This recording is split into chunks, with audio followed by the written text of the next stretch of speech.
Good morning everyone, and welcome to another video. Today I'm going to talk about maybe a little touchy subject for some, maybe not so much for others. It's about fishing for pike in Ireland at this time of the year, springtime. Probably some of you that follow the channel don't know, but in Ireland we do have a complete open season for coarse fish, and that's of course including pike. There is no closed season, so that allows you to fish 365 days for pike here, which is a good thing, enjoyed by many. But it is the time of the year that, like myself, if I'm not guiding or in the lodge looking after the clients, I'm usually on the water fishing, and I wanted to approach that subject. I do know that there's quite a few people that would put the rods away, especially guys with dead bait, and they start concentrating now this time of the year, maybe a little bit later than now, like when March arrives, mid-March, they start to look for tench, for the first tench in the year. But I fished for tench bream years ago when I was young, and it's not a type of fishing that I enjoy anymore. I just rather chase pike with lures or fly at this time of the year. It's so much more exciting. But with this, we come down to the spawning time, and are you for it? Are you not for it? That depends completely. It's completely personal. It's something that's 100% legal to do here in Ireland. But I kind of have to put the emphasis on the care and the gear that some people need to use. As a lodge owner and a guide here, 30 years experience in the area fishing for pike, I've seen them all, or most of them, all behavior, all good behavior, and so many bad behavior. So that's why I want to come. Sometimes it's not malicious, sometimes it's just done by either way pure ignorance, or just people don't realize what they're doing. So I just wanted to kind of start to talk about that, and just to give a little level of protection for the fish around here, especially at this time of the year when they're very vulnerable and very important to us, because this is time where they multiply the numbers, and that's what exactly we want. We want them to do that in the best possible way. So I get so many times asked here, phone calls, emails, and mostly by foreign anglers. Mostly they would be French, continental. I have some English ones as well. I would have like Belgium, Italian, Dutch, you name it, whoever comes here for day guiding or week fishing. But I always say it's a really difficult question to answer, because we are in the middle of the lakeland here, 365 lakes and rivers around a very small area. We are absolutely spoiled for water, but all these waters are different, all have different aspects. We have rivers, flowing rivers, big rivers, small rivers, lakes that are landlocked, lakes that are open with a big river in, lakes that are small with a small river in. We got bog water, we got rocky bottom, we got muddy bottom. We have all sorts of bottoms here, and they're always really good looking. But that to say that not all lakes are going to spawn at the same time. Not all the area. People imagine here that you get a good week of good weather, and it's done, and all the fish are finished spawning. But the matter of fact, I've seen fish starting to spawn in February and going all the way up till sometime end of May, and maybe carrying eggs in June, and especially female that are spawn bound and haven't managed to lay the eggs because of a very difficult year to spawn. So it's very difficult to know when the pike are actually going to spawn.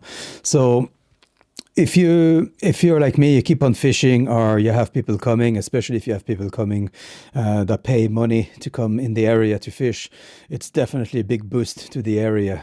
All B&Bs, Airbnbs, guest house guides are walking at this time of the year. It's definitely, especially here, there's not much left around, like small towns and villages are just getting smaller and smaller. So it's good to see a little bit of a life in the pub, even if you go in the pub in the evening and all you hear speaking is French. But it's nonetheless, it's good for the economy. Definitely brings a bit of life and a bit of a few euros in the area. But with this, like I said, there's the other side of the coin, the mismanagement of the area, especially straight to the anglers. Like, so I just wanted to, maybe for people who don't know how to do at this time of the year. I mean, you could have people that are totally ignorant on the matter, that don't really fish for pike much too often, or people that maybe don't care. And I'm hoping to bring a little bit of care to them at the moment with this talk, and especially for visiting anglers, because this is where we get a big boost of people coming onto the lakes. Like at the moment, I don't see many boats on the water, but give it another 2 weeks and you're going to see a traffic of boats passing up and down the rivers here. So for you that are coming, you know who you are. I have a few pointers. Like I said, I have 30 years experience in the area, and I've seen them all, and the good and the bad. So the first thing that I would advise people here, first thing first, is the location where they're going to fish. Don't go and fish on spawning grounds, please. It sounds like really stupid for me to say that, because it's like the so obvious, but I have seen people like standing right on flooded fields in the middle of pike, going around. They're stamping on the eggs, they're disturbing the fish, and I've seen it so bad that people try just to snag pike on the back with a spinner, just for the pleasure of a fucking picture. So pardon the language, but sometimes it just comes up naturally. So yeah, don't fish around shallow bays as well. If you're on a boat, big reedy bays where you have a flooded field or a flooded river, an entrance of a flooded river or an exit, just avoid these areas, okay? They might be tempted at this time of the year because that's where the fish are, but give them a break. If you do fish these areas, make sure you pull way back, because sometimes you have fish that are not ready to spawn or have finished spawning, and they move out, or they wait to move in, and they stay usually on the break off there. And usually this is a good area. This is where I would fish, where I would look and try to fish for pike at that time of the year. But definitely once it gets shallow over that break, don't go and touch it. Like, leave them alone, because it's only good for us. Like, but let's see. I have other things like I wanted to talk about. So yeah, first thing, no shallow fishing. Do not try to go onto flooded fields, please. It's terrible, but yeah, I've seen it. Second thing, the gear used. I am mostly, not even mostly, all the time, when I fish on the fly, I never fish less than a 10 weight, and on all my reels I have about 80-pound braid on them. This is the time that if I fish fluoro, if I have to, I would put like a minimum 110 pound fluoro.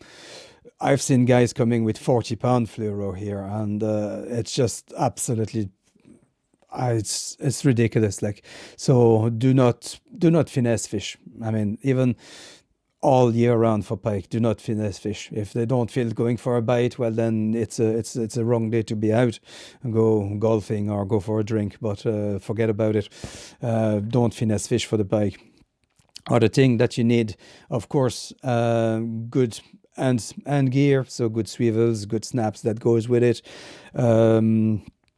Good hooks, very important as well, and please crush the barbs. I tend not to go barbless because I find barbless don't have enough of a hold. So especially if you fish big lure, one head check and you're sure that lure is not in the mouth anymore, it's gone. So I like just to crush the barb. It gives a little bit of a hold, but they are super easy to take out. So definitely big pliers. If you have any problem, cut the hook. It's not expensive. Change the hook.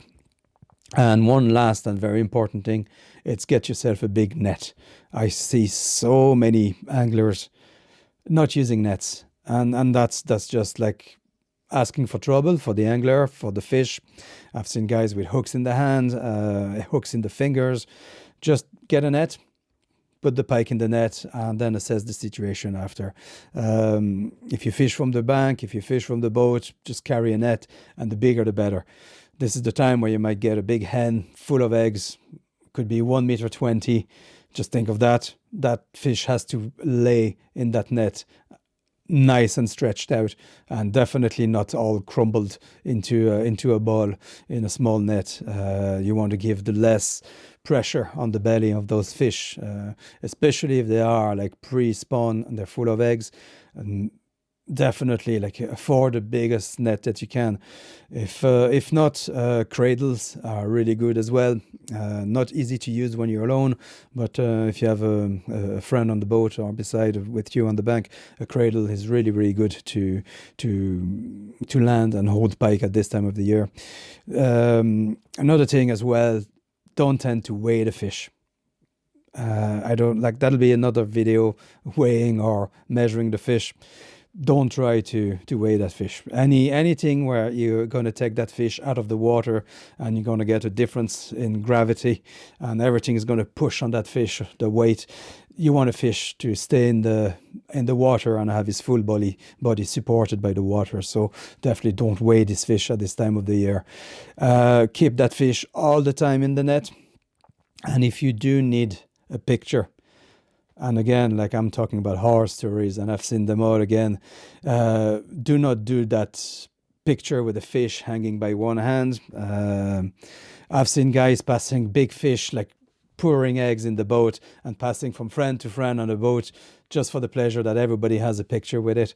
It sounds like crazy to see that, but I've seen it, and not on a single occasion. I've seen it multiple times, and despicable behavior in my opinion. But if I do take a picture of a fish at that time, if I have a really, really big fish, and even if she's out of eggs, if she's finished spawning, there's no eggs, this fish at that time of the year would be very tired, especially if they're thin, they haven't started feeding after the spawn. Any big stress on this fish, especially a fight that's too long, again, comes back to the very heavy gear or the medium heavy gear. Like, you want to be sure to land that fish. If it wraps around some reeds, you want to pull everything out. And once you have that fish, eggs or no eggs at this time of the year, I keep them in the net all the time. They get unhooked in the net. And if you do want a picture, if you're on a boat, go to the shallow area where it's not rocky, where it's not bad. And I would leave the fish in the net. And at the moment of the picture, I would just raise it slightly, just with the belly still touching the water. It's actually a very nice picture to take. You kneel down in the water and just lift the head of the fish and its back like this, and just push it back down and let her recuperate and go. Another thing, once hooked, once a picture taken, I would put the fish back either way in the cradle or in the way in the net, and I leave them for about 10-20 minutes to be sure that them gills are moving properly, that the fish is alert, and then you can release that fish. So that's about it. I think I've touched most of the thing. Don't be an asshole. All right. Thank you. See you next time. Bye.